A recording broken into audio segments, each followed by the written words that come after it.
दर्शकों, motivation blogger channel आपका स्वागत करता है। एक बार एक बहुत ही दुखी व्यक्ति एक महात्मा के पास आकर कहता है, हे महात्मा, मैं अपने जीवन से बहुत दुखी हूं। मैं अपनी बीवी, बच्चों और अपने परिवार को भी खुश नहीं रख सकता। मैं अपने लिए भी कुछ नहीं कर पा रहा। कभी कभी तो मुझे अपनी जिंदगी को खत्म कर देने के भी ख्याल आते हैं। आप इतनी साधनाएं करते हैं, इतनी तपस्या करते हैं, क्या आप मुझे कोई ऐसा मार्ग बता सकते हैं जिससे मैं अपने बुरे वक्त से बाहर आ सकूं और इन दुखों से मुक्ति पा सकूं? मेरा बहुत बुरा समय चल रहा है। 2 वक्त की रोटी का इंतजाम करना भी मेरे लिए बहुत मुश्किल हो गया है। अब आप ही बताइए कि ऐसे वक्त में मैं जिंदा रहूं तो कैसे रहूं? कैसे अपने परिवार को खुश रखूं? कृपया करके कोई साधारण सा तरीका बताने की अनुकंपा करें ताकि मैं आसानी से समझ सकूं, क्योंकि मैं बहुत पढ़ा लिखा नहीं हूं। अगर आप बड़ी बड़ी ज्ञान की बातें करेंगे तो शायद मैं समझ भी नहीं पाऊंगा। यह सुनकर महात्मा ने मुस्कुराते हुए कहा कि तुम एक काम कर सकते हो मेरा। उसने सामने की तरफ इशारा करते हुए कहा कि उस ऊंची पहाड़ी पर एक मंदिर है और उस मंदिर के पास चींटियां का एक घर है जहां पर हजारों चींटियां रहती हैं। तुम्हें सुनने में बड़ा अजीब लगेगा, लेकिन वह चींटियां उस मंदिर की जमीन को खराब कर देती हैं। उस मिट्टी की उपजाऊ शक्ति वह खत्म कर देती है, जिसके कारण वहां पर कोई भी पेड़ या कोई भी घास पनप नहीं पाती है। तुम मेरा एक काम करो, उसके बाद मैं तुम्हें तुम्हारे सवालों के जवाब दूंगा। तुम 7 दिन तक रोज उस पहाड़ी पर जाओ और उस चींटियां के घर को तहस नहस कर दो, उसको तोड़ दो। जब भी तुम्हें कोई चींटियों का घर दिखे मंदिर के आसपास तो उसे वहीं पर तहस नहस कर देना। लेकिन याद रहे, घर को तोड़ने में कोई भी चींटी मरने नहीं चाहिए।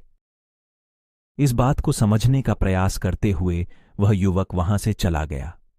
शायद उसको कुछ समझ में नहीं आया था कि महात्मा जी ऐसा क्यों करवा रहे हैं। वो तो उन चींटियों पर अन्याय कर रहे हैं, उनका घर तुड़वा रहे हैं, उन्हें नुकसान पहुंचा रहे हैं। आखिर कौन महात्मा ऐसा करेगा? लेकिन फिर भी उस महात्मा की बात मानते हुए वह अगले दिन से ही पहाड़ी पर जाना शुरू कर देता है।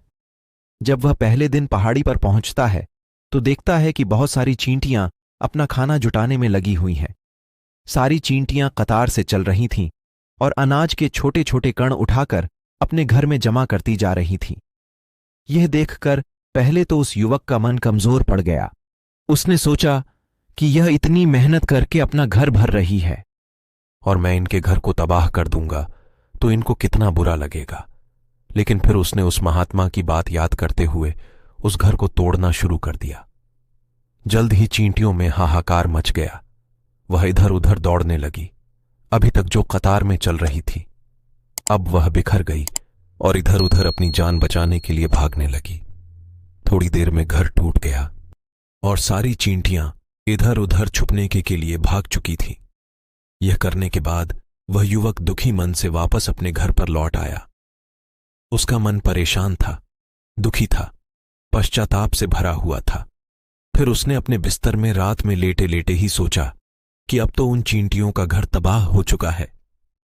अब वहां वापस जाने से क्या फायदा होगा, क्योंकि चींटियों का घर तहस नहस करने के लिए महात्मा जी ने कहा था। जो मैं कर चुका हूं, लेकिन फिर कुछ सोचकर अगले दिन उसने फिर से जाने का निश्चय किया और अगले दिन सुबह सुबह उठकर वह वापस उसी पहाड़ी पर पहुंच जाता है। लेकिन वह यह देखकर चौंक जाता है कि उन चींटियों ने फिर से अपना घर उसी जगह पर बना लिया है और अब वह फिर से अपने घर के लिए सामान इकट्ठा करने में जुटी हुई है। उस आदमी को देखकर लगा कि यह चींटियां कितनी मूर्ख है।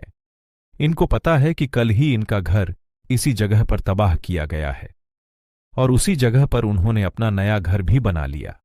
और यह सोचकर वह आदमी हंसने को हुआ। लेकिन फिर से महात्मा की बात याद करते हुए उसने उन चींटियों का घर फिर से तबाह करना शुरू कर दिया। फिर से उन चींटियों में हलचल मच गई और थोड़ी देर में वह चींटियां इधर उधर अपनी जान बचाने के लिए भागने लगी। कुछ ही देर में उनका घर फिर से नष्ट हो गया और वह युवक थोड़ा संतोष के भाव से कि इस बार तो मैंने अच्छी तरह से उस घर को तबाह कर दिया है। अब तो वह चींटियां यहां पर अपना घर बना ही नहीं पाएगी।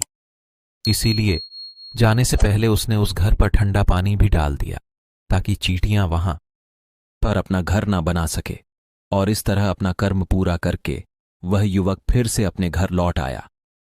अगले दिन सुबह सुबह वह फिर से वहां पर पहुंच गया। वह यह देखकर फिर से आश्चर्यचकित रह जाता है कि इस बार चींटियों ने एक और नई जगह पर अपना घर बना लिया था। वह पहले से भी ज्यादा ऊर्जा के साथ काम कर रही थी और उन्होंने एक रात में पहले से भी बड़ा घर बना लिया था। और अब वह फिर से अपना अनाज और खाना इकट्ठा करने में जुटी हुई थी। ये देखकर उस आदमी को लगा कि ये चींटियां किस मिट्टी की बनी हुई हैं। मैं इनको बार बार यहां से भगाने की कोशिश कर रहा हूं और ये वहीं पर अपना घर बना लेती है। क्या इनको पता नहीं है कि मैं इन्हें यहां पर कभी भी बसने नहीं दूंगा? ये चींटी है, दिखने में इतनी छोटी है, लेकिन फिर भी यह मुझसे हार नहीं मान रही है। बड़ी ताज्जुब की बात है।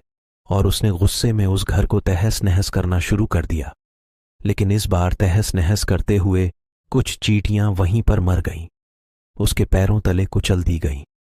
कुचलने के बाद जब वह अपने अहंकार से बाहर आया तो उसने देखा कि गुस्से में उसने उन चींटियों को कितनी क्षति पहुंचा दी है। उसका मन पश्चाताप से भर गया और वह रोता हुआ अपने घर की तरफ बढ़ गया।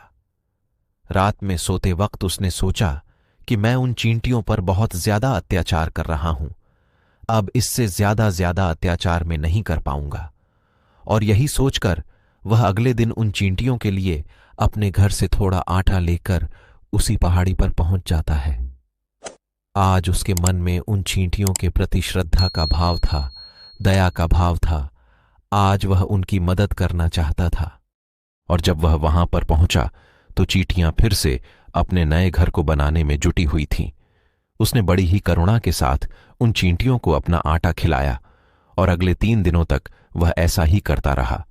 वह रोज सुबह जाता और उन चींटियों को अपने हाथों से आटा खिलाता। 7 दिन के बाद वह युवक उस महात्मा के पास पहुंचकर हाथ जोड़कर बोलता है कि हे महात्मा जी, मुझे माफ कर देना। मैंने उन चींटियों का घर तबाह करने की बहुत कोशिश की। मैंने उनका घर तबाह किया भी, 1 बार नहीं 3 बार उनका घर तोड़ा। उसके बाद मैं हिम्मत नहीं कर पाया। उनके घर को तोड़ने की मैं समझ सकता हूं कि मैंने आपका काम पूरा नहीं किया और इसके बदले आप मुझे वह तरीके भी नहीं बताएंगे जो कि मुझे मेरे बुरे समय से बाहर निकाल सकते हैं। लेकिन मुझे इसका कोई खेद नहीं है। मुझे लगता है कि मैंने जो किया वह सही किया, इसीलिए मैं आपसे आज्ञा लेकर वापस जा रहा हूं। कृपया मुझे वापस अपने घर जाने की आज्ञा दीजिए। यह सुनकर महात्मा ने मुस्कुराते हुए कहा कि अरे बेटा, कहां चल दिए? रुको तो सही, जलपान तो कर लो, थोड़ी देर ठहर जाओ, उसके बाद चले जाना। और यह कहकर वह महात्मा उस युवक के लिए पानी लेकर आते हैं।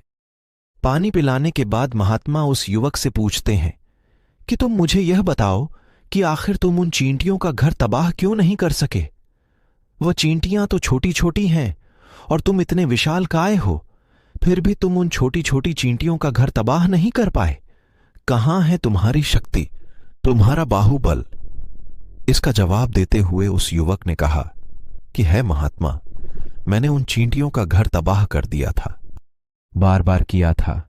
एक बार तो अपने गुस्से में उन चींटियों को भी मैंने हानि पहुंचा दी थी, लेकिन जिस दिन मैंने उनको हानि पहुंचाई उसी दिन मेरे को लगा कि मैं इनको क्यों हानि पहुंचा रहा हूं, क्यों इनको इतनी तकलीफ दे रहा हूं, और उसी दिन से मैंने उनको क्षति पहुंचाने की बजाय, नुकसान पहुंचाने की बजाय उनकी सहायता करनी शुरू कर दी। यह सुनकर उस महात्मा ने कहा कि यही तो सीखने की बात है। एक छोटी सी चींटी हमें जीवन का संदेश दे जाती है। मैंने तुम्हें उन चींटियों का घर तबाह करने के लिए नहीं भेजा था, मैंने तुम्हें भेजा था ताकि तुम उन चींटियों से कुछ सीख सको। तुम्हें क्या सीख मिली, क्या मुझे बता सकते हो? यह सुनकर उस युवक ने पूरी कहानी बयां कर दी। पूरी कहानी सुनने के बाद महात्मा ने मुस्कुराते हुए कहा कि बेटा, पहली सीख जो इन चींटियों से लेने की थी वह यह थी कि तुमने कितनी ही बार उनके घर को तोड़ने की कोशिश की, कितनी बार प्रयास किया कि उनका घर तबाह हो जाए, लेकिन वह हर बार अपना नया घर बना लेती थी। उन्होंने कभी भी हार नहीं मानी। अगर वह हार मान लेती तो वह चींटियां तुम्हें वहां पर नहीं मिलती। लेकिन हम मनुष्य एक दो बार हार मिलने पर ही टूट जाते हैं, हताश हो जाते हैं और फिर जीवन में प्रयास ही नहीं करते। और कुछ लोग तो अपनी जिंदगी को खत्म करने पर उतारू हो जाते हैं। लेकिन जानवरों में तुमने एक बात देखी होगी कि वह अपना जीवन खुद से कभी खत्म नहीं करते। तुमने कभी नहीं सुना होगा कि किसी जानवर ने आत्महत्या कर ली, चाहे वह जानवर कितना ही भूखा क्यों ना हो, कितना ही दुखी क्यों ना हो, लेकिन वह अपने जीवन के लिए हमेशा संघर्ष करता रहता है। लेकिन वहीं पर दूसरी तरफ हम मनुष्य एक दो बार हताश होने पर ही अपना जीवन खत्म कर लेते हैं। जीवन तो कर्मशील होता है, कर्म करने का नाम ही जीवन है, और मृत्यु आखिरी विश्राम है। इसलिए मृत्यु से पहले कर्म करना कभी मत छोड़ना, क्योंकि मृत्यु के बाद तो तुम परम विश्राम में चले ही जाओगे। तो उससे पहले कर्म करना क्यों छोड़ रहे हो? क्यों हताश हो रहे हो?